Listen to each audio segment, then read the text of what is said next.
Welcome back to the 5% Club. I'm Shayla King, a former C-suite executive turned business and life coach. And this is the podcast for leaders who want it all. The promotions, the paychecks, and luxurious amounts of time for the things that matter most.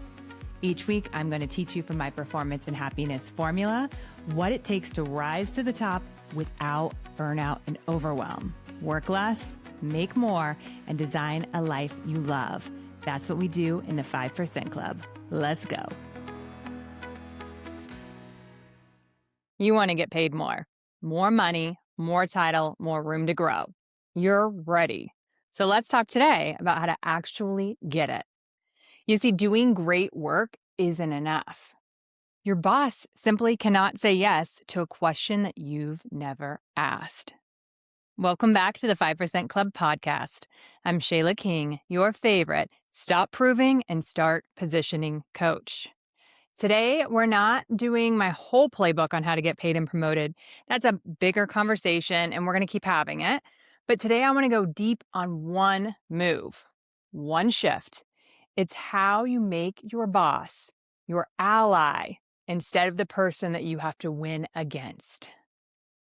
Most of us were handed one strategy: do great work, keep your head down, and good things will come.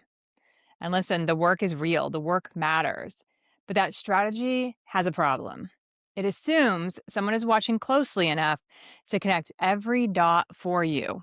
It assumes that if you're good enough for long enough, someone will eventually tap you on the shoulder. Here's what I actually see. I see women swing between two extremes of the pendulum. On one end, keep your head down and good things will happen. You wait, you overdeliver, you hope it gets noticed.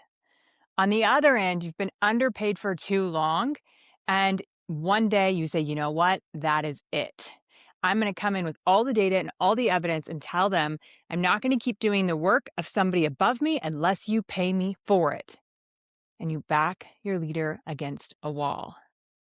Now, neither one of those strategies on the other sides of the pendulum is actually going to work for you. Let me tell you what does. I'm not going to tell you that you're doing it all wrong. And I'm not going to tell you you're doing everything all right either. I'm a realist. You want to get paid, so let's get you paid. And the first thing I need you to really take in is this. People cannot say yes to a question that's never asked. Your boss is not sitting there in their office thinking about your raise, thinking about your career. Not because they don't value you, because they're busy, because they have 100 fires and they're thinking about themselves. And because you've never actually told them what you want. That is good girl conditioning. The quiet belief that wanting it should be enough, that asking is greedy, and the work should speak for itself. You have to know and declare what you want. Let me say this again. You have to know and declare what you want. The work does not speak for itself. Now, when women finally do speak up, I see it go one of two ways, and both of them leave money on the table. The first one is the list. You walk in with everything you've done, your wins, your numbers, the projects you carried, the hours, and the resentment for all of the hours. And underneath it, a quiet sentence. You owe me. Your work might be exceptional. Every line on there might be true. But the tone of saying you owe me, even though those might not be your actual words, but that's the energy coming off, it changes everything. Instead of thinking about how to help you, now they immediately think how to manage you. You now become a problem, an obstacle, and somebody on the other side of the table that is now causing conflict and is not easy to work with and is being aggressive. I mean, these are all the things that leaders think, whether you think they should or not, right? I want you to know how it feels to the leader. You're backing me into a corner. You're telling me what I should do. I don't like working with people that try to put me on the backs of my heels. Even if I think you're probably right. You probably have been doing senior director level for quite some time. You've already been doing the role and not being paid for it.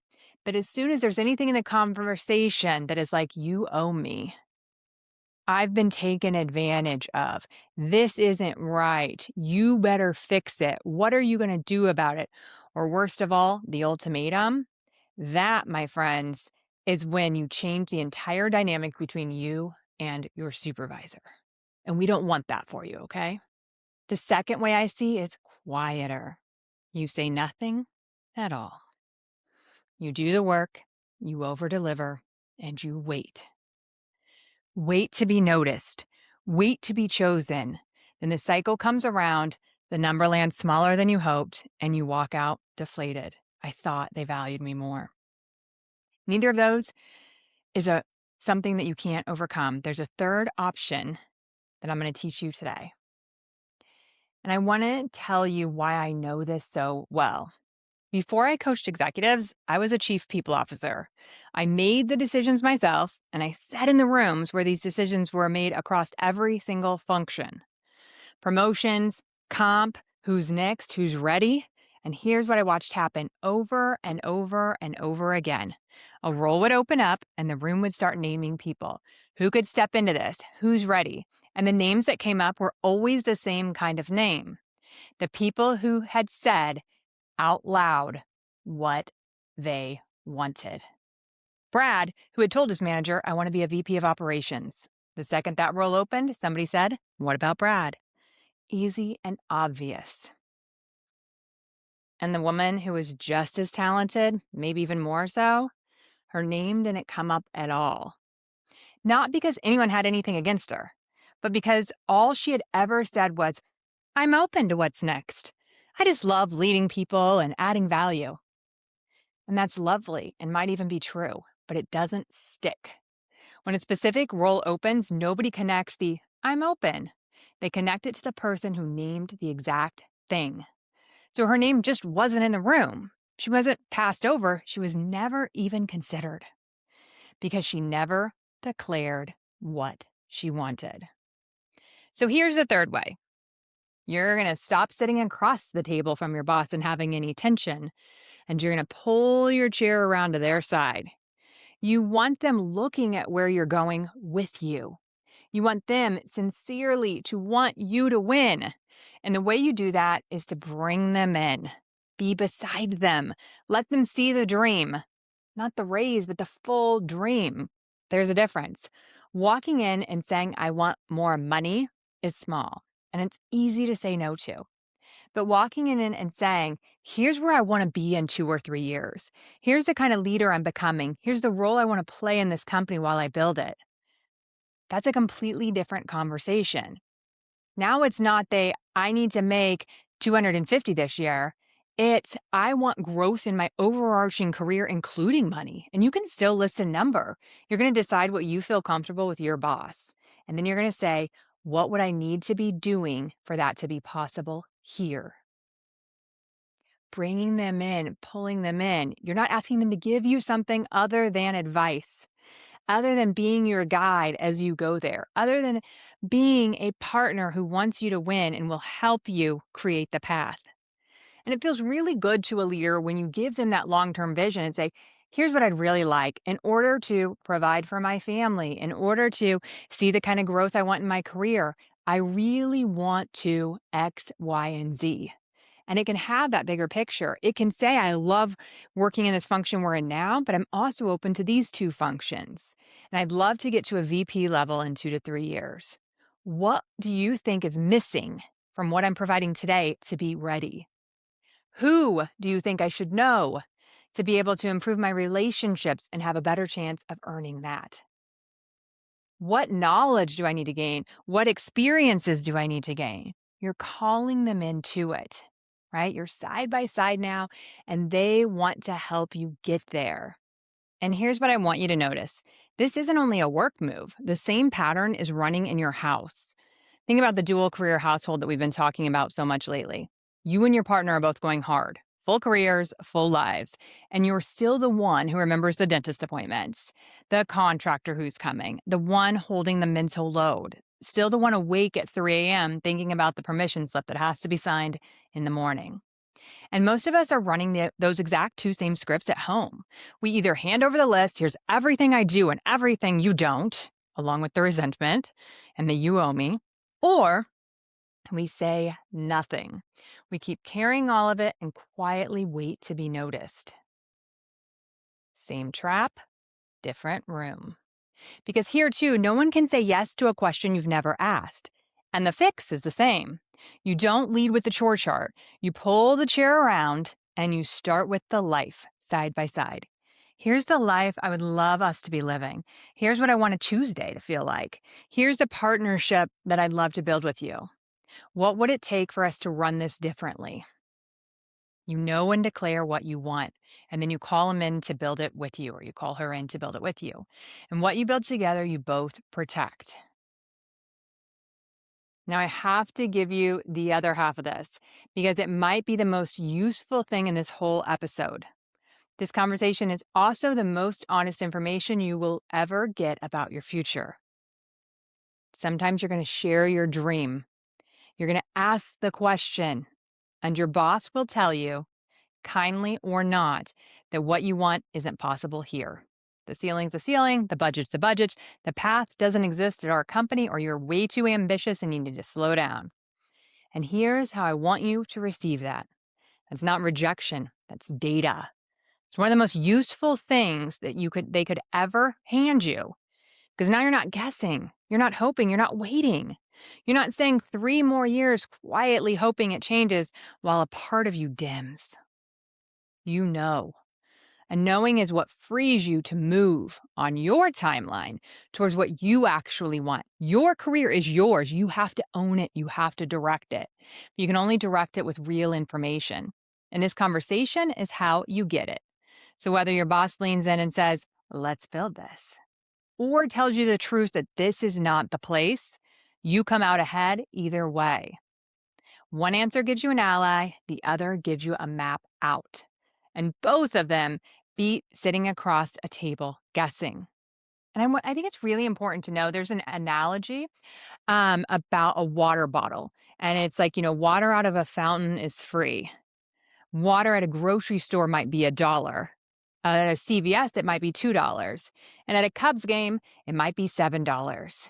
Same water, different environment. And so some of my clients have to realize that their unique talents and abilities just don't line up with what that company values. That doesn't change their value. It just might not be the right fit for them to be able to get paid what they're worth, for them to be able to get the opportunities for their skill set. Okay? So we want that information, and we only get it through having those open conversations and having the courage to put it out there on what you want, what your big dream is, and how much money you want to make. You're just going to bundle that conversation together so that it doesn't come across as I looked at the market, I'm underpaid, and you should fix it. Instead, you're going to say, I want more, and I love adding value at this company, and I want to be here. What do you think I need to learn, and how can I add more value at this company so that I can get there? It's what can I do for you so that it is actually a want match, so that what I want is what the company wants to pay me and honor me with. You're asking for it to be a win-win situation, right? And making sure that they ever think that's going to be a possibility, and then talk to them about practically what that timeline looks like.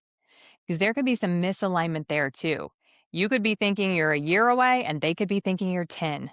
You want to know that. All right, so here's what I want you to do this week. Before your next review, I want you to get clear on what you actually want, the real version, the dream, not the safe ask. And then I want you to pull your chair around right beside your boss. Show them where you're going, the real direction, not just what you've done. Ask the question, what would I need to be doing for that to be possible here? Pull in their feedback so the plan becomes theirs too. And if there's a version of the conversation waiting for you at home, you already know how to do that too. Start with the life, not the list. Here's the truth underneath all of it. There is a difference between waiting to be chosen and being a woman who knows her worth and is willing to have the conversation because you own your career, your future. And one of my favorite sayings is that I take myself seriously. I take my dreams seriously. I take my goals seriously. And because of that, I'm willing to do the uncomfortable things. In the 5% Club, we're grateful and we want more. That ambition is not dirty, but you've got to go for it yourself. You have to be in charge of the next step. We're not waiting on the boss to do it for us. I think you heard me talk recently about how one of my clients thought her boss was her biggest advocate and thought she was going to be ready for the promotion when he moved on. And the leader above him barely knew her name, barely knew what she's done, and thinks she's at least 5 years out when she thought she was ready now. That information is gold. It's hard and it's scary and it's uncomfortable, but you owe yourself the ability to take yourself seriously, take your goals seriously. And it starts with knowing what you want, know and declare, and having these conversations. Okay? It's not greedy, it's clarity. Half the people at the top are miserable, and we're doing it different over here. We're building the career and the life, both. That's the 5% club. If this is the conversation you keep almost having and then taking yourself out of, that's the work we do inside the Performance and Happiness Lab. The waitlist and applications are open at shaylaking.com for our fall cohort. And if a woman you respect has a review coming up, send her this episode. Pull your chair around, my friends. If you're actively in the job search process right now, I want you to go to shaylaking.com and learn about my program called Land the Role. I took everything that I do with my one-on-one clients when they're trying to find a 200K plus role, and I boiled it down into 5 simple steps. So it's not a basic career coaching thing. This is what exactly do I need to land my next 6-figure role. And some of my clients have been at the same company for 20 years, so it's their first time brushing off the resume. So I take you through resume, LinkedIn, and all of that. But more so, I teach you how to show up as an executive in your interviews. I teach you how to talk about your past examples and really show the value that you've brought. I teach you how to practice for the interview sessions and how to negotiate your offer at the end of it. So it's $2K for your 200K role, and you can find it at shaylaking.com/land-the-role. And you can get started today. It's on demand. And then join us in the hiring room. We'll see you there. Thanks for joining me in the 5% Club today. If you're ready to make more, work less, and design a life you love, then go to shaylaking.com and join the waitlist. You'll be the first to know when there's openings to work with me in one-on-one coaching or the Performance and Happiness Lab, my group container where you will learn to be a high-performing, highly paid executive who loves your whole life. I'll see you there.